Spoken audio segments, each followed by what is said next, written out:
Hey, what's up, everyone? We're back.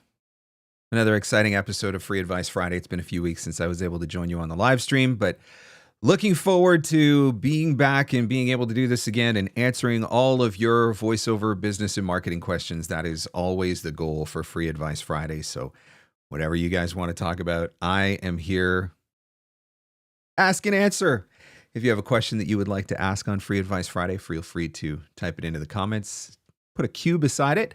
That would help it to pop out on my screen, makes it a little bit easier for me to see once the chat gets going. But definitely looking forward to spending some time with you and answering some questions over the next hour or so. Welcome, Uncle Roy. TJ's here, Tony, Robert, good to see you. So I always like to have something that I can hit you with when we're first getting started on the live stream while we wait for people to jump in, while we wait for questions to show up in the chat. I learned something new on LinkedIn this week that I was pretty excited about, so I want to share it with you. So if you go to your LinkedIn profile, we have on the main LinkedIn profile the featured section, and this gives you an opportunity to take some of your best posts or some of your most popular content and pin it in your profile into the featured section.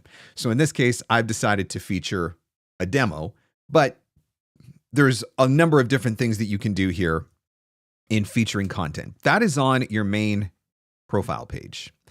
I just learned that there is actually a featured section on your LinkedIn company page as well.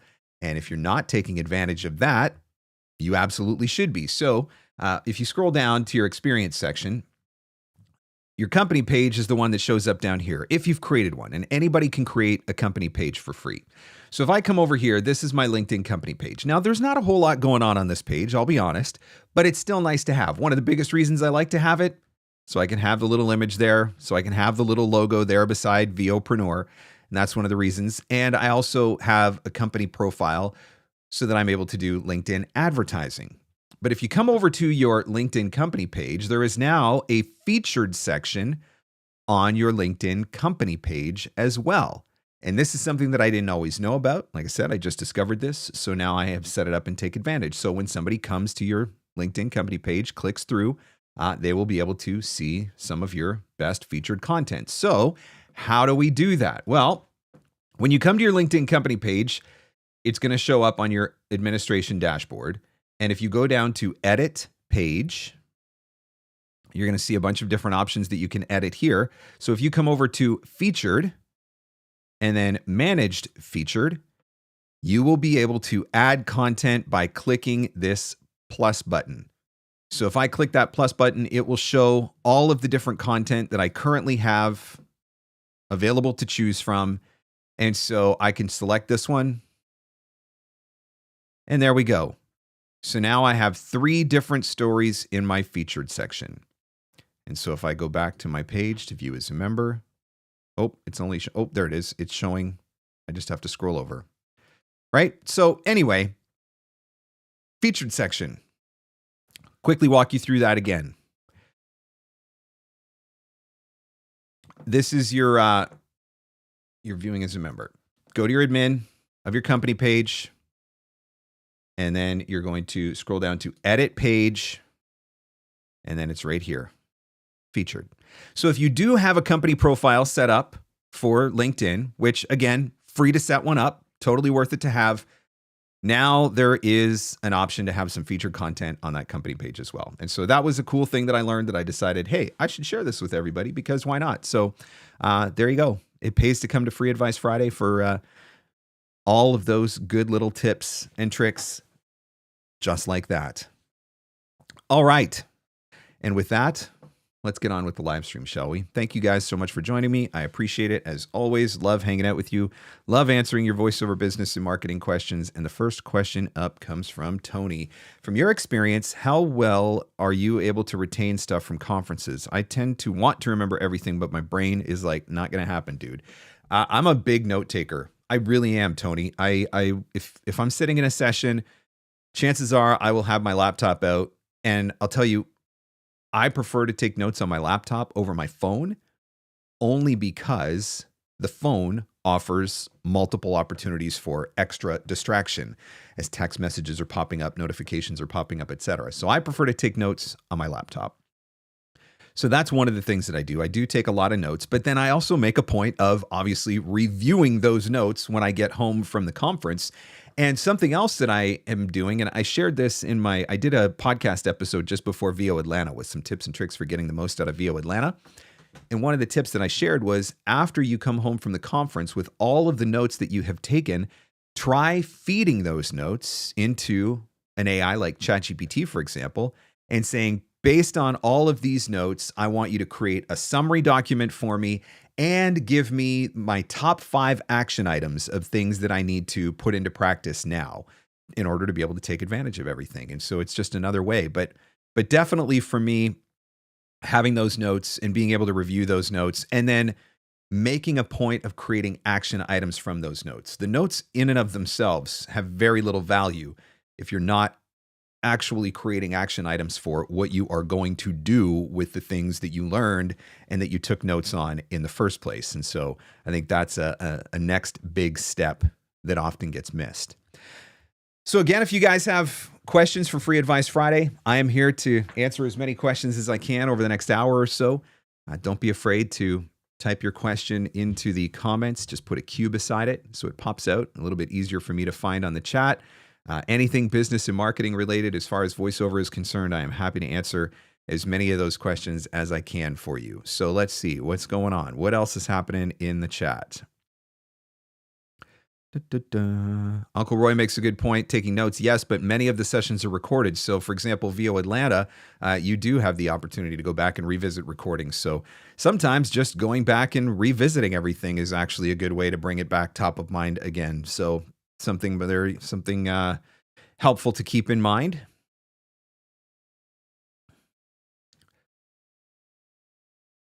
Greg says, can you add audio-only files to features on LinkedIn? I don't know if you can add, I don't know if SoundCloud is one of the integrations or not. So LinkedIn does have a couple hundred different partners that they associate with. I'm not sure if SoundCloud is one of them. So what I did, the workaround that I had for that was I created a very basic video version of my demo. It is not anything super fancy. And in fact, I can I'll bring it up and show you here if I play this. So this will take me to YouTube. And all I did was just create a basic little slideshow, pretty much. This is it. It's got my logo, it's got my picture. Like I did not go to the trouble of, full imagery and all of that sort of stuff. I mean, I could, I suppose one day, maybe I will. I was just looking for something that was relatively quick and easy that still had a little bit of movement on it. I wanted people obviously paying more attention to my narration than to the actual visuals, but that was what my workaround was. I created a very basic video version of my demo and then I was able to feature that. And also, if you look down here in the experience section, you'll see that I have all of my demos down here in the experience section as well. So you can click on any of them, and those are going to take you to YouTube. So you can add them in a couple of different places. Your featured section is one of them, but your experience section is one of them as well. All right, let's see. Where are we going? Hey, Mark, long time no see. Yeah, literally did a coaching session with Cameron an hour ago. I remembered what I was going to ask you. Oh, she had a question in her session and she forgot. When you find a production company whose portfolio doesn't have voiceover, is it worth reaching out? I still think it is. And there's 2 reasons why I would say that. Now, I guess it depends partly too on the type of content. If I see that their entire portfolio is just talking head videos, for example, I'm probably less likely to reach out, or I'm just going to move them to the bottom of the pile, right?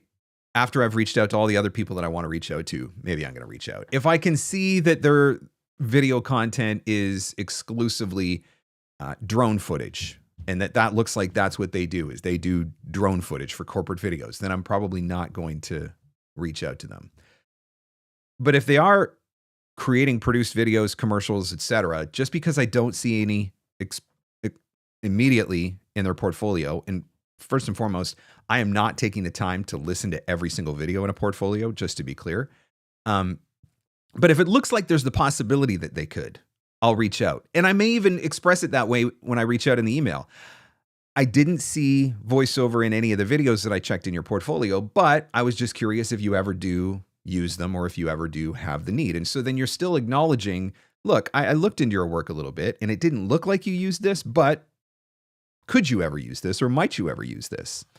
And so that would be the way that I would work around it.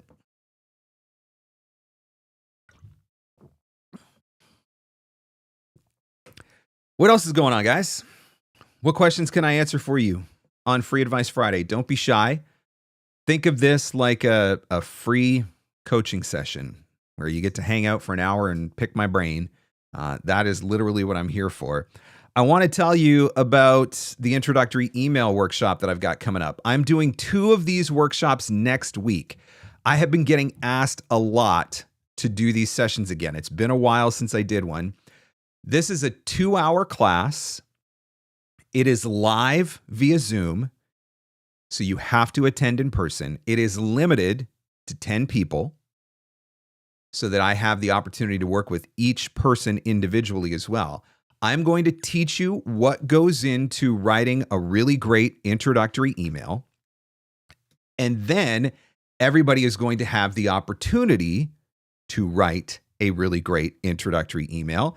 And you will be able to send that email to me, and I will give you feedback right in the workshop. So I will literally bring your email up on the screen and make edits to it live in the workshop and give you feedback. This is what's good.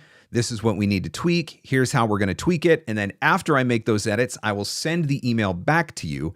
So you are going to have a formula that you can work off of with a template that you can use over and over and over again. So if you do not have confidence with sending introductory marketing emails, this is the workshop that you are looking for.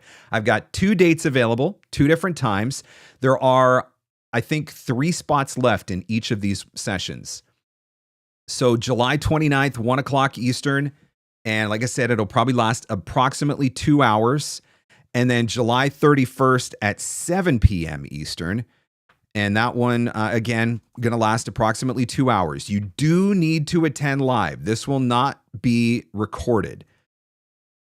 The whole point is that I'm going to work with you live in the session. I put the link in the chat. If you go to viopreneur.com and click on the store button, they're right there at the top. You can click to register. But those 2 workshops are going to happen next week. These are really, really popular workshops. Always get positive feedback off of them. I just want to make your life easier when it comes to writing that introductory email and take some of the stress out of it.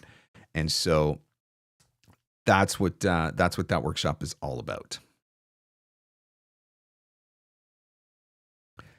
All right, let's see. Where are we going? How often do you follow up with leads that turn into prospects because they responded positively but said they don't have anything at the moment, but they'll keep me in mind? My prospect sequence is every 30 days. So I am trying to stay top of mind with them in some capacity every 30 days. That could be via email. That could also be via social media. It could be dropping a comment on something they've shared on LinkedIn, dropping a comment on something they've shared on Instagram, whatever. But the idea is I want to continue to stay in front of them in some capacity. As I continue to share content on my own social media platforms, hopefully, if I'm using LinkedIn a lot, ideally they are connected with me. I want them all my prospects in my LinkedIn network. You should have all your prospects in your LinkedIn network. So now you're sharing content on LinkedIn, which is potentially popping up in their feed. So they've seen you. You're commenting on their content. So they're seeing you. You're dropping emails every once in a while. So they're seeing you. And so the idea is just to keep yourself top of mind continually.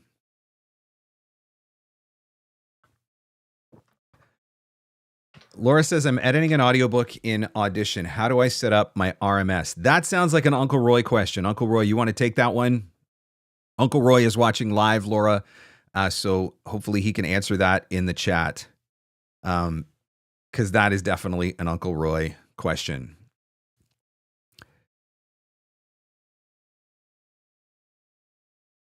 Briscoe VO is not allowed to ask questions, but I will be asking questions on his behalf. That's right. He did get banned from asking questions during a recent live stream. Does anybody remember why? I don't even remember why. Terry, what's up with the the Christmas in July? I never heard back from you guys. Did it happen already? Did I miss it? Did you pick winners? I never heard anything back for the prizes that I gave. What is up with Christmas in July? New episode of the podcast is out. This has been a good one. Where do I fit in? I think this is something that we all struggle with at some point. We all do the same thing.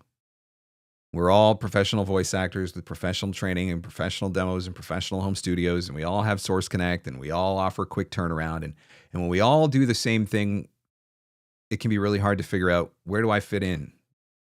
Is there a unique place for me? Can I bring something to the table in a certain area that maybe I can't, that other voice actors don't? And that was the struggle that Nessa was going through. And so she's on the podcast this week asking her question on the summer series. That episode is available right here on the YouTube channel. It is also available wherever fine podcasts are given away for free. And it's worth a listen. Because I do think that there are places where we all have a unique value proposition. I do think there are places where we bring things to the table that other people don't. And so when we can identify those areas, it can help us to be a little bit more strategic in our marketing. So, good episode, good question, some real talk, which I think is valid for anybody at any point in their voiceover career. So that's the latest episode of the podcast. Again, here on the YouTube channel, check it out. And also available wherever fine podcasts are given away for free. Did you ever get that Nimble sequencing video out? I have one video on Nimble Sequences standalone. I have not got the video done for the integration between Nimble Sequences and workflows. And I'll tell you what, I was supposed to attend a webinar with Nimble yesterday, but I was not able to because I ended up with a coaching session. So I'm going to hopefully watch the replay of that at some point this weekend. But there's some more changes that might be coming. And so before I make any more videos, I want to watch that webinar and find out what's going on with some of the new features that are in the works, so that I can make sure that before I start creating any more content for that course. I just redid a bunch of it not that long ago. But Nimble's always making changes, which is a good thing. But it's tough when you create a Nimble course because it means that you're constantly have to make changes too. But yes, there is a sequencing video in the Nimble course that walks through how to set up a sequence.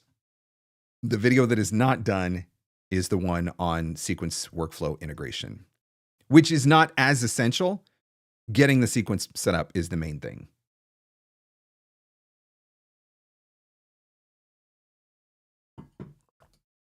A couple of people have contacted me saying they heard me in a commercial that I didn't specifically do. I did something for the brand, but not that. Any advice on how to see if I've been cloned? That sounds like maybe they've reworked the video or reworked the voiceover. So I had an experience a few years ago where I was hired for an explainer video, and I did a series of explainer videos for this company. And then one day I got an email from a fellow voice actor saying, hey, congratulations on the commercial that you did for insert brand here. And I was like, what commercial? And they said, well, this commercial. It turns out that that company had taken my explainer video voiceover and turned it into a series of 30-second commercials that were running on something like 24 cable networks across the United States. So I ended up having to get a lawyer. Thankfully, we had a very clear agreement in place. And so I had to go after them for compensation. It was not a pleasant experience, but it was necessary to protect my business. So that would be the first thing that I would be looking at is, can you find this commercial somewhere? Can you use like an iSpot or something like that to find the commercial and figure out, did they clone you? Or did they just take something else that you did and repurpose it into a commercial? Because that's what happened to me. They took voiceover that I had done for a different usage and repurposed it into a commercial. But it's definitely something that you want to look into because you may also be entitled to additional compensation if you had a very clear rate agreement in place. And this is one of the challenges of what we do. That commercial was running on multiple cable networks in the United States, but I'm not in the United States. So if it hadn't been for another voice actor hearing it and letting me know, I would have never known. And I would have never been able to seek that additional compensation. And so that's one of the struggles. But it's on Spotify, he says.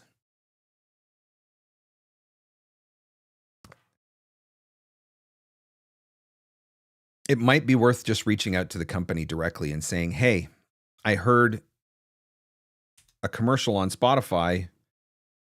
I never voiced that commercial. Did you repurpose, like just ask them the question, right? Did you repurpose something else or did you clone my voice? I would say though, when you're reaching out initially, even though you're probably going to be frustrated by it, I mean, I would certainly be frustrated by it. Try not to come aggressively. I just want to understand what happened. And then when you understand what happens, then you can have a conversation about what happens next. But it's definitely worth reaching out because here's the other thing. If they do it once and get away with it, what's to stop them from doing it a second time and assuming that they will be able to get away with it? And so at some point you may have to call them out for it.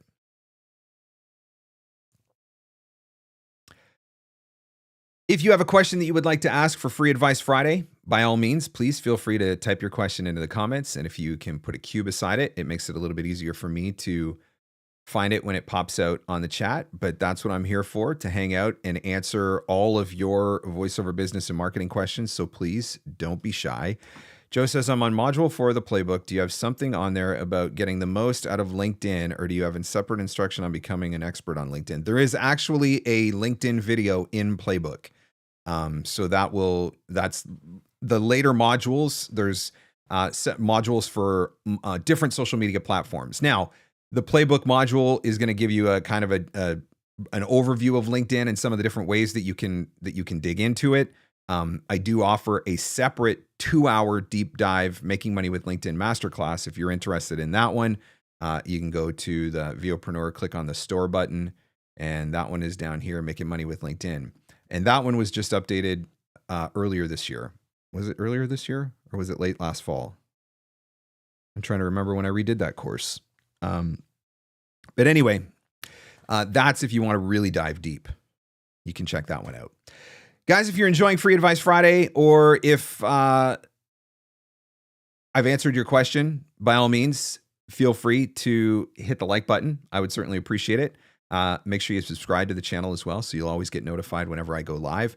If I have missed your question, don't be afraid to reshare it too, particularly if it didn't have a Q beside it. When the chat gets really busy, it's a little bit harder for me to keep up with everything, but scrolling.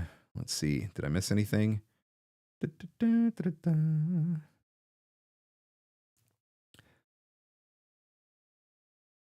Briscoe says, we did it last night. So that's the Christmas in July. Congratulations to everybody who won prizes. Congratulations to whoever won the prize that I offered. We're looking forward to getting you set up so that you can start working on your class. A company I worked for just got taken over. Do I wait for the full acquisition to be complete before sending them a voiceover proposal or reach out to them now? I would say I would probably wait a little bit. There's probably a lot of stuff going on while they are in the process of working through the transition and whatnot. And so it might be worth it to wait just a little bit longer so that there's a less likelihood that your email is going to get lost in the mix. That would be my approach, would be to hold off for a bit.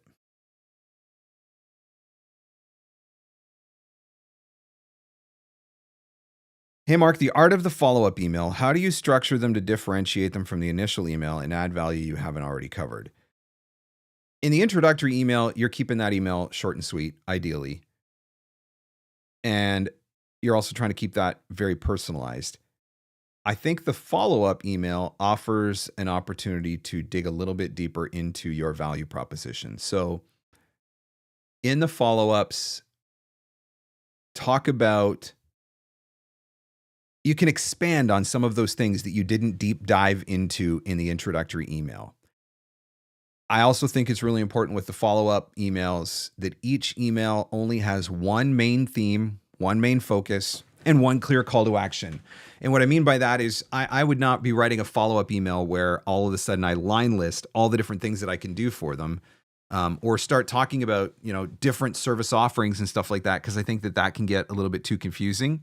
So my follow-up emails have one point, or one theme and then one very clear call to action. And so then I just send a series of follow-ups, and each one of them addressing something a little bit differently. If that's something that you want to dive deeper into, if I do have a class here, the Follow-Up Academy Masterclass, that class was just redone earlier this year because I did actually change my entire follow-up structure earlier this year. So I updated that class to reflect that. And that's a 2-hour deep dive specifically into follow-ups. What does a follow-up sequence look like? Content ideas for those follow-ups, different ways to follow up outside of just traditional email follow-ups. So that is available on the VOpreneur website as well. If you go to VOpreneur.com, click on the store button and check out the Follow-Up Academy Masterclass for a much deeper dive into that. I think that your follow-up should still have some level of personalization, although I think you can personalize them by genre more so than to the individual that you are writing to. You could do that when you're first starting out, but you're going to get to a point where you got a lot of follow-ups to send and it's no longer scalable. And so that's where I'm looking for ways to make things a little bit more efficient so I can build automated sequences around that, but still making sure that the email is personalized by the content specifically having relevance to the recipients. And what I mean by that is what I say in a commercial follow-up sequence is going to be different from what I say in an e-learning follow-up sequence, because those are two different audiences with two different needs and two different sets of priorities. And so I try to break things up that way. Cameron says, is it worth it appropriate to contact companies directly if you know they air commercials or would use e-learning internally, or should I stick to agencies and production houses? I think if you can find an in, why not? Worst case scenario, they don't respond. That's all right. You already didn't have a conversation with them, so continuing to not have a conversation with them makes no difference. They might respond and say, we don't do it in-house, so we have no need, at which point you could respond and say, okay, I appreciate that. Is there a particular agency or company that you prefer working with? And then maybe you get a lead out of it that way, right? Like I just don't see a losing scenario in that case. If you know that they're running commercials, or if you think there's a high probability that they're doing some of that stuff in-house, you certainly don't have anything to lose by reaching out at that point. What else is going on? What can I answer for you guys? What do you want to talk about? What questions do you have? If I missed your question, I apologize. I am not intentionally trying to miss questions, but sometimes there's a lot going on in the chat, and every once in a while I miss. Do you follow up in the same email chain or new emails? So I always used to do my follow-ups in the same email chain when I was doing my follow-ups manually. Now that I'm doing them in a sequence, I'm unable to do that the way that my sequence software is set up. So it does become new emails. I don't love that, but I was weighing between, do I continue to try to do all of these individually and the amount of time, the sheer amount of time that takes in order to be able to keep them in the same email thread, versus if I sacrifice the email thread, but I'm now able to automate all of the follow-ups and gain back all of that time that I was previously spending, because that's now all happening automatically in the background. Is that trade-off worth it? And I decided that trade-off was worth it. Like, yes, please hit that like button. Hit that like button if you're enjoying the live stream, if I've answered your question, if you're learning anything new, if you're just jumping in late. Remember that you can go back and you can watch the replay. All of the Free Advice Friday live streams, the replay videos are available on the YouTube channel. If you are jumping in late and you missed what I shared at the beginning, I was walking through how to set up a featured section on your LinkedIn company page. And everybody can have a LinkedIn company page. They are free to set up. And it's one more thing that gives you the ability to get discovered in search. And I think there's massive advantages to being able to be discovered in search. It gives you the ability to put your little logo on your main profile page, which there's advantages to that. And it's another place where you are ultimately able to feature your content. And there is obviously big advantages to that as well. So I walked through that at the very beginning of the video. So you will be able to go back and watch that replay later if you missed it. I've been having a lot of fun on LinkedIn lately. I don't know what is going on that platform because I don't feel like I'm doing anything differently. This is my content performance from the last 28 days. And my impressions, 34,000, so just about 35,000. But in the last 20 days, my percentage of impressions is up by 119.8%. The number of members that I reached, if you check down here, that is up by 145% in the last 28 days. And again, I haven't really changed anything in my LinkedIn strategy. I'm still showing up every day. I'm still responding to comments. I'm still making good content. I'm still engaging with people in my network. I'm still adding new people to my network. So I'm doing all of the things that I've always done. I'm doing all the things that I teach in my LinkedIn masterclass, but something is happening on LinkedIn right now. I think there's been a little bit of a shift in the algorithm. Paying attention to the type of content that you're sharing, I think makes a big difference as well. And just the little slight things that you can do differently to make that content pop off a little bit more. But I'm thrilled with what I've been seeing on that platform with those kinds of massive increases in the last month. So, I mean, I will take that all day long. The more people that I can get in front of, obviously, the better it is, the more likely that there's going to be an opportunity to come from it. Actually, if I scroll down here, so these are my top performing posts. So you can see this one here, 7,200 impressions on this one, 218 likes, 29 comments. Check this one. This is crazy. Almost 350 reactions on this one and almost 100 comments and 9 reposts as well. A repost is like gold. If you can get a repost, that's where you really pop off. But look at how the impressions are lower on this one than they are on this one, which only has 1 repost, has fewer reactions, significantly less comments. So I don't always understand what's going on LinkedIn, but I will take these numbers all day long. Every time I can write a post where I can get in front of thousands of people in my network, I will take that all day long. That's free, guys. That's free. I'm not paying for that reach. So definitely been having some fun on LinkedIn and making it work for me in a new way. Will Marc Scott finally be making his return to Uncle Roy's for this year? Yeah, so I can't technically return because I've never actually been. The 2020 Brisket 2020 was supposed to be my first barbecue, and it didn't work out, obviously. Thank you, global pandemic. So I can't technically return. Will I actually make it this year? Here's what I can tell you. At present, I have it in the calendar. I cannot make any guarantees beyond that at this point. But I do have it put into my calendar. So at least I am aware of the dates and I'm trying to figure out, there's so many things going on. I will be at Mavo. I'm very much looking forward to Mavo. I got a lot of people trying to get me to come to Wovo. And I'll tell you what, I will travel for good food. And New Orleans is that's one of the cities that's on my food destination list. Like, give me the crawfish, give me the shrimp, give me the gumbo, give me the jambalaya. I mean, I love that stuff. I make that stuff at home. So, man, I'll tell you, that is tempting. Wovo is tempting. We're still trying to figure it out.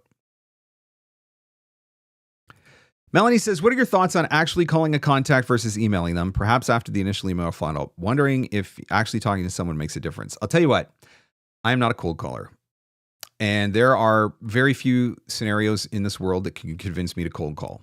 However, I know some voice actors who use cold calling as their primary source of marketing. And I have heard multiple voice actors who do cold calling tell me that they are getting a 30% response rate on their cold calls, which is quite a bit higher than I generally get in my emails. And so that in and of itself makes for a valid use case for at least considering cold calling, or if you're somebody who's comfortable with it, incorporating some cold calling into the mix, because that kind of response rate is pretty significant. So again, if you are somebody who's comfortable with that, if you are somebody who doesn't have a problem picking up the phone, clearly there is a use case for that. I question whether or not there might be a generational thing going on there. Is, if you're calling a company, is a Gen Xer more likely to pick up a phone than a Gen Z? I mean, if I call my daughter, she would literally look at me like I have three heads. Like, Dad, why are you calling me? There's this thing. The kids are doing it now. They call it texting. And I'd be like, oh, I apologize. So there's definitely maybe a little bit of a generational thing there. But yeah, I think there's a case to be made for why cold calling can be an absolutely valid form of marketing if you're willing to do it. Dun, dun, dun.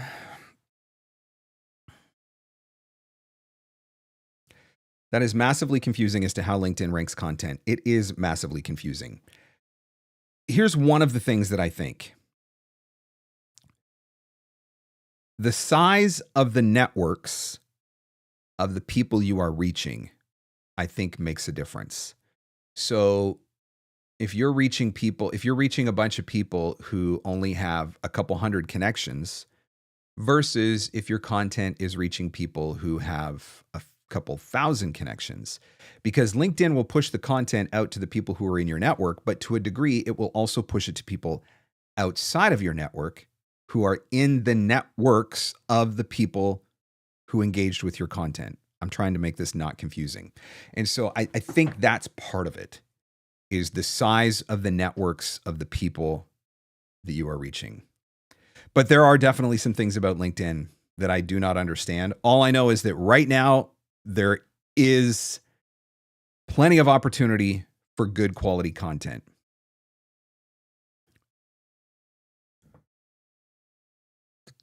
Let's see. What else is going on?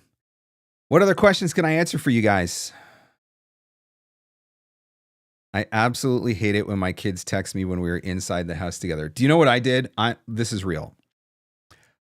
I would get so tired of being in the house, and we are not in a big house, okay? Like our house is like 1,250 square feet on the main floor and then a basement, a finished basement. But when my kids would be in their rooms and I'd be calling them for dinner or trying to get their attention for something and nobody would answer me and I would get so frustrated, I put HomePods in everybody's bedroom. I went out and bought Apple HomePods and put them in everybody's bedroom, and I use that intercom feature all the time. I'm that dad. So if you're not answering me, if you're not responding quickly enough, you are getting a message over the intercom. So your HomePod is going to stop your stupid Spotify playlist, and it's going to start talking with a message from Dad. And that was my workaround for that. But yeah, my kids text me in the house often. All right, what else? A friend of mine swears by it and prefers it. That would be in reference to cold calling. And that's it. I know some people who just are awesome at it. And that's one of the things that I think is beautiful about marketing in general. There's no one right way to do this. And it's something that I have said for a decade. There's no one right way to do this. If you are comfortable at cold calling and confident with cold calling, then cold call. If you love doing email, then email. If you are crushing it on LinkedIn, then double down on LinkedIn. Put your time, your effort, your energy into LinkedIn. If you are an extrovert who just needs to be surrounded by people, then look for every networking possibility that you can get yourself in the room at. Whatever works for you, you can make work, I think. And so that's where I say there's no one right way to do this. So part of it might be experimenting as well and trying to figure out what works for me or what do I enjoy the most?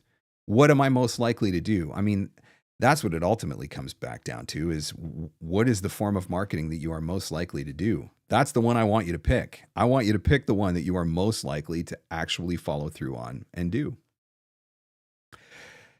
So again, if you have a question for Free Advice Friday, please feel free to put it into the comments. If you put a Q beside it, just before you start typing your question, that way it's easier for me to find in the chat.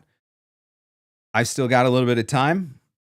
Stick around, answer as many questions as I possibly can. Anything that is business and marketing related, don't be shy. If I missed your question, I apologize. I am not trying to miss any questions. I'm scrolling back through the chat right now. But if I did miss your question, don't be afraid to ask it again. What else? What else is going on? Take the booze phone away. Oh my gosh. Kaylee has discovered talk to text. So she has an iPad that she's allowed to play on for a limited amount of time per day. And now she has figured out, she's 4, and she's figured out how to talk to text. And so she will dictate to Siri all the time. You never know what kind of message you're going to get from her when she is dictating a text to Siri. What does the term impressions actually mean on LinkedIn? Does it mean it just showed up in somebody's feed and they scrolled past it? Does it mean it took time to read it to the end? Impressions is the number of people who saw the post.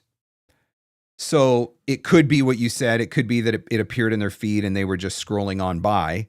That is a possibility. But impressions is the number of people who saw the post. Members reached is the number of different accounts that the posts were pushed out to. So if we pop back over here for a second, you can see I had 34,584 impressions in the last 28 days. I reached 11,655 members. So that just means that basically, 11,000 people saw my content 3 times. Is kind of the breakdown on that. I mean, that's obviously not the exact science, but you get the idea, right? So this is the number of different accounts that my content was put in front of. This was the number of times that my content was viewed. And then your engagement metrics, obviously those speak for themselves. The number of reactions, the number of comments, the number of reposts. That's how that works. You can dive a little bit deeper into those numbers if you have a LinkedIn premium account. I'm not sure how much value there is specifically in diving deeper into those numbers, but even on a free account. So let's pull up one post here. So this one here, 6,466 impressions, 4,200 members reached. So that's 4,200 unique members saw the content for a total of 6,466 times. As a result of this, 40 different people viewed my profile. As a result of this post, I gained 16 new followers, which is great. 344 reactions, 94 comments, 9 reposts, and then you get some basic demographic information. This is on a free profile, so I would be able to see more if I had a LinkedIn Premium. But even still, just being able to see that, there's value, right? The fact that I picked up 16 new followers is great. The fact that 40 people checked out my profile as a result of this post is great. Let's look at this other one where the impressions, so the numbers were a little lower. The impressions were higher, even though the engagement was a little bit lower. So 7,225 impressions, 4,765 members reached. In this case, 31 profile views, picked up 7 new followers there, right? So that's the general breakdown. What I'm really looking for is people engaging with the content. Are people engaging with the content? Is it getting in front of people? And wrong button. And is that resulting in people checking out my profile? Is that resulting in me picking up new followers? Those are the important things that I'm looking for more than anything. Do you think there are best days or times to send emails? I usually do Tuesday and Wednesday. Anything else feels like it's too late or early in the week. Am I overthinking? Yes and no. Yes, you're probably overthinking it to a certain degree, but then maybe not really. I totally agree that Tuesday and Wednesday are great days to send emails. I think Thursday is a great day to send email as well. But does that mean that I will not send email on Monday or Tuesday? Absolutely not. Monday or Friday. Absolutely not. I will send email on Monday and Friday if I have to. If I'm going to send on a Monday, I would rather do it later in the afternoon. That way you've come back into the office after the weekend. You've dealt with some stuff in the morning. So hopefully by later in the afternoon, you're slightly less distracted.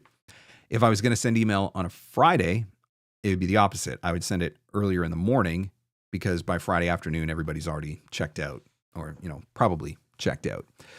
So I don't think you're wrong in the Tuesday, Wednesday, but I would not exclusively limit myself to sending emails on Tuesday and Wednesday because it's just not enough, I don't think. Are you updating your 40 job titles guide for current titles that turn up in the industry? I'm gearing up to hammer out some marketing for medical narration, corporate narration, e-learning. The job titles that are in that guide are pretty much universal. Although what I will say is some of the younger generation, everybody wants to have their own unique job title, which is making it very difficult. And I'm not the only person that's noticing this. Everybody's got to have a unique job title so that they can feel special. And a lot of those job titles are completely made up and ridiculous. And there's no way that I could possibly put all of those into a guide. So what is in the guide right now, those are still the job titles that I'm actively working on, because by and large, those are still the universal titles for, a bunch of different genres of work.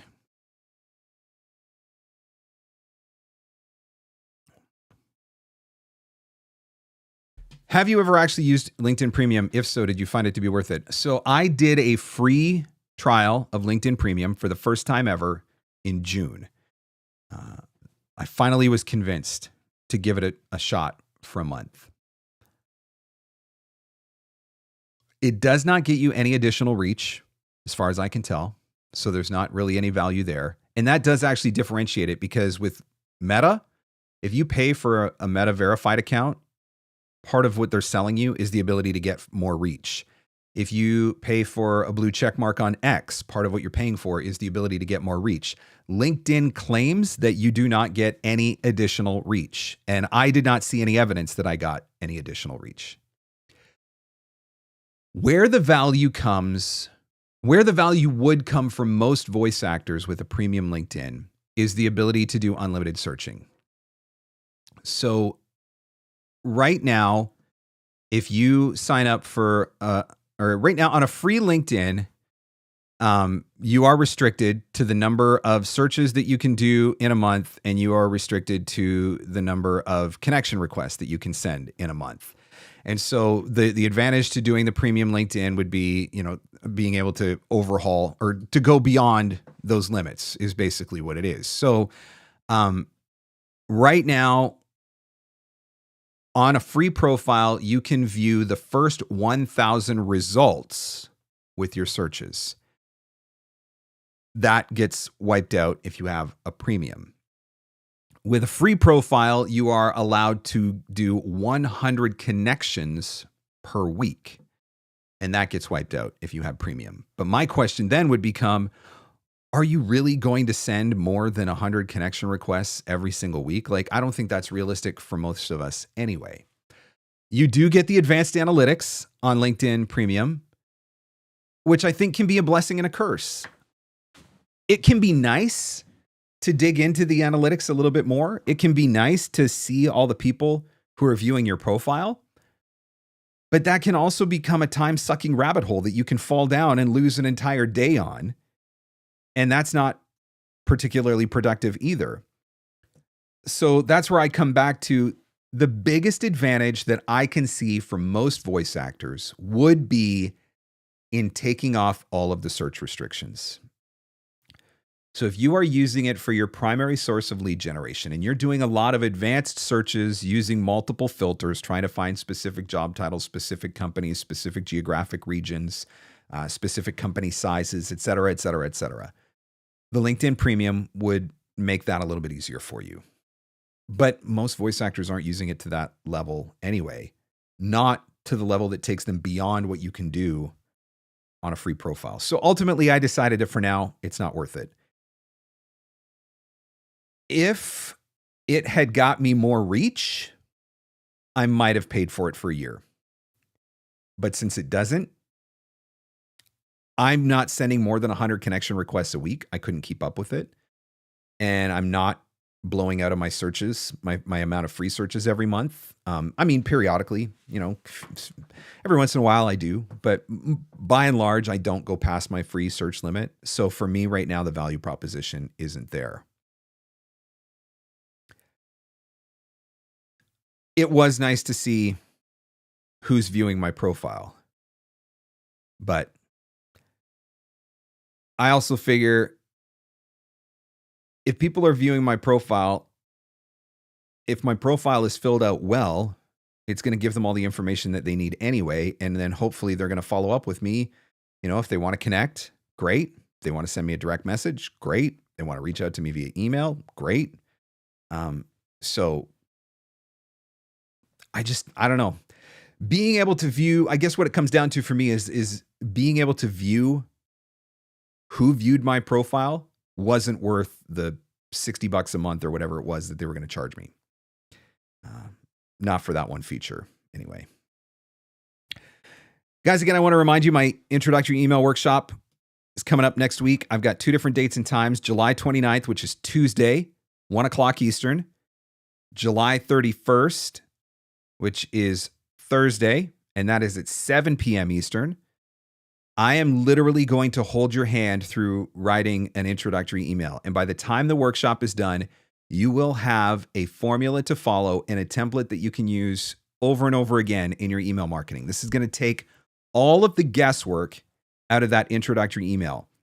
The number one issue that I see with voice actors doing their email marketing is that they are spending way too much time writing their emails, and it's not scalable.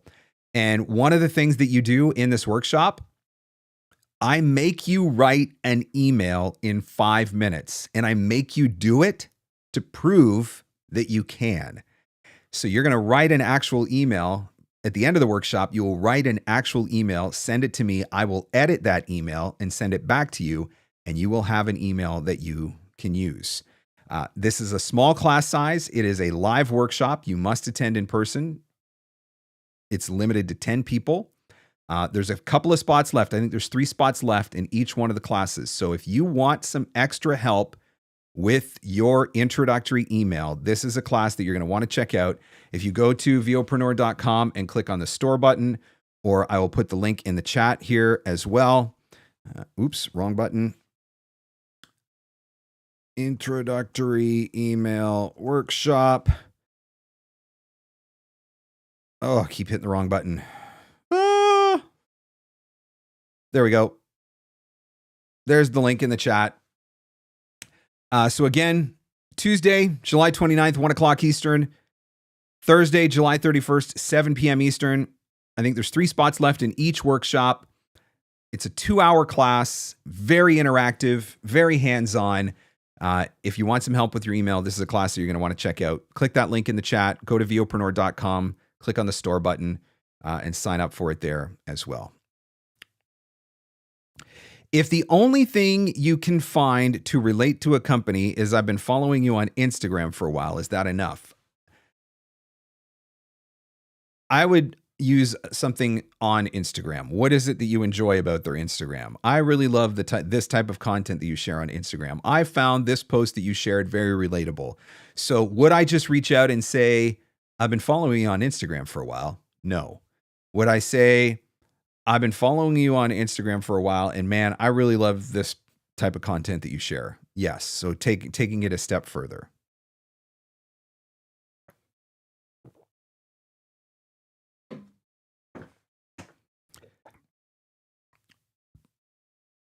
What else, guys? I got time for another question or two. If you have a question that you would like to ask and get answered, here's the deal. Type it in the chat, put a Q beside it, pops up on my screen. I'm happy to answer as many questions as I can. Anything business and marketing related is open season. Anything outside of that, I probably have nothing of value to offer to you, quite frankly. He means live, not pre-recorded. Yeah, so just to clarify the introductory email workshop, it is a live session on Zoom, but you actually need to attend. So the video, there will be no video. The session will not be recorded. It is a live via Zoom session, so you need to be able to attend in person on the live call. And that's how I'm going to work with you, right? If you don't show up, obviously I can't work with you. I can't help you. So there is not a recording that will be made available after the fact. So only sign up if you are able to attend in person via Zoom, live via Zoom. And that's why I've got 2 different dates and 2 different times to accommodate, people with different schedules, different time zones, et cetera, et cetera, et cetera. So July 29th, Tuesday, July 29th, 1 o'clock Eastern, and Thursday, July 31st at 7 p.m. Eastern. And the workshops will last approximately 2 hours. So make sure that if you're going to show up, that you are available for the whole thing as well. Mark, thanks for being awesome. I love these live streams. Hey, I love doing these live streams. I love hearing about the things that you guys are thinking about. I love hearing about your struggles, your challenges, what's on your mind, trying to figure out where I can help, where I can add some value to your business, all of that sort of stuff. So I certainly enjoy doing these live streams and certainly appreciate that you guys show up as well. If you are enjoying the live stream, by all means, please hit that like button. If I answered your question, please hit that like button. Even if you don't like the live stream and you think that I smell funny, that's okay too. Hit the like button. I would appreciate it. And subscribe while you're at it so that you always get notified whenever anything new is popping up.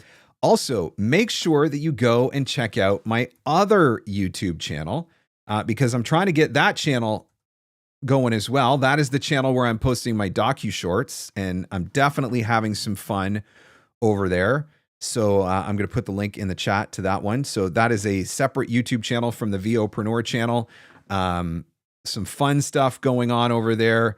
Uranus is leaking. Come on, guys. Who doesn't want to watch that video? This is a funny video. I've been having some fun with some of these DocuShorts. Let's see. What else did I post today? No Time to Run. Mount Rainier could kill 150,000 people. You have to watch that video. Don't you want to know about it now? They found a 2,000-year-old computer. You have to watch that video. Don't you want to know about it? Could a solar flare take out the internet? Come on. This sounds like a cheesy Netflix disaster movie waiting to be watched. So go check out my other YouTube channel as well and watch some of those videos. You can see the DocuShort content that I've been creating and having some fun there as I pursue the opportunity to do documentary narration. This is just one of the marketing strategies that I am deploying to hopefully make that happen. Finally starting to get a little bit of action on that channel as well. Having some fun creating this content. Watch the brisket video. There's a brisket video on there that's really good. I've got a rib video coming up in a couple of weeks. And then a very controversial video that I'm going to be doing later. I think it's in August, maybe. I can't remember. About why gas is not barbecue. Real barbecue is with wood. That'll be a controversial take for all the propane warriors out there. And just to be clear, I do have a propane grill. But grilling and barbecue are two very different things, as you will learn in my video if you check out my other channel. Tony says, subscribed already. Great stuff. Thank you so much for subscribing already, Tony. I've been having some fun, like I said. It's a lot, though. Trying to put out 2 videos a week, it's a lot more work than I expected. Tab says, are you writing them? I am working with Jarvis on them. Jarvis being ChatGPT. So I am using Jarvis to help me with ideation and help me with some of the hooks and stuff like that. And so then we're collaborating on these things and having some fun with that too. All right, guys, I'm going to jump out. I got some stuff to do. Thank you for joining me as always on Free Advice Friday. I certainly do appreciate it. Check out the workshops. If you haven't done it already, go check out the workshops, those introductory email workshops. They're incredibly helpful. If you stress about email, if you overthink the email, if you don't know what to put in the email, if you haven't sent the emails because you're just not confident with it yet, this is the workshop that is going to get you over that hurdle. Small class size, very personalized, individual attention. I'm going to edit your emails. I'm going to send them back to you. It's going to make it so much easier for you. This is a very popular workshop that I run. I've done it multiple times now. Very similar to the class that I teach, the X session that I teach at VO Atlanta as well. It's part of that X session. It's not the whole X session, but it's part of that X session. So check it out, VOpreneur.com. Click on the store button. Would love to have you there. A couple of spots left, so get in before they sell out. All right, let me look at my schedule. Can I do Free Advice Friday next week? I think I'm going to be able to do Free Advice Friday next week. So subscribe to the YouTube channel. That way you'll be able to get notified if I am back. But as always, I appreciate you guys hanging out. Whatever you decide to do this weekend, have fun. Stay safe. Go find some leads.